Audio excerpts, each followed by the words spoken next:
महाराज जी बताइए, इस जीवन का, मनुष्य जीवन का क्या उद्देश्य है? मनुष्य जीवन का उद्देश्य है आत्मोद्धार। यदि आत्मोद्धार के विषय में नहीं सोचता है तो मनुष्य के जीवन का जीने का कोई अर्थ नहीं होता है।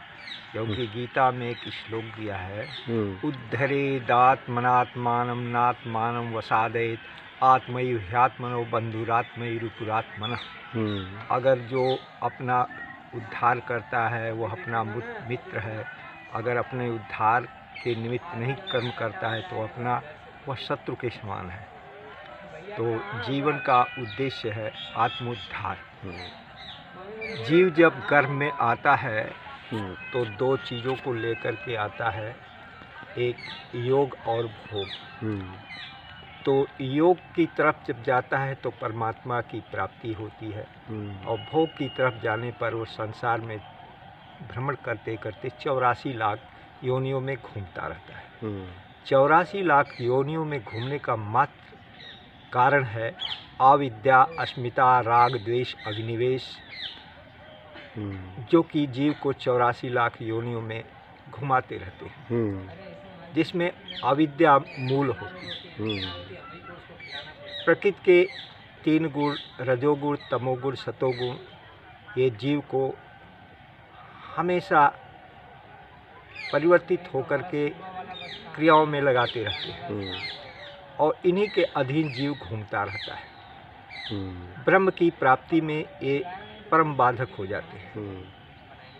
सत्वगुण तो हालांकि अन्य गुणों से अच्छा है, लेकिन वह भी फंसाने ही वाला होता है।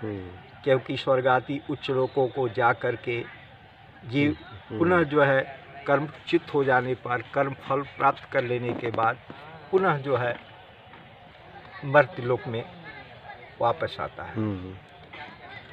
तो जब तक से तीनों गुणों से अतीत परमात्मा के बारे में नहीं ज्ञान होता है, नहीं सोचता है, तीनों त्रिगुणातीत नहीं हो पाता है, तब से जीव के उद्धार का कारण नहीं बन पाता है। और जीव जो है तभी मुक्त हो पाता है जब तीनों गुणों से रहित होता है। गुणातीत जिसको बोलते हैं, सतोगुण, रजोगुण, तमोगुण से जब अलग हो जाता है। गीता में ही एक श्लोक दिया है, माम च व्यभिचारिण भक्ति योगेन सेवते सगुणान समतीते तान ब्रह्म भूयाय कल्पते। जब वह तीनों गुणों से अतीत होता है, जीव जब तीनों गुणों से अतीत होता है तब वह ब्रह्म को प्राप्त करने का अधिकारी हो जाता है।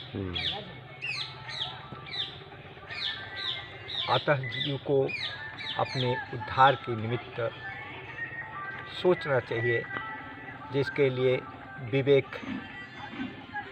बुद्धि योग का प्रयोग करके आत्मचिंतन, आत्म तत्व के चिंतन के माध्यम से ब्रह्म तत्व को प्राप्त किया जा सकता है। एक श्वेताश्वतरोपनिषद में एक श्लोक है,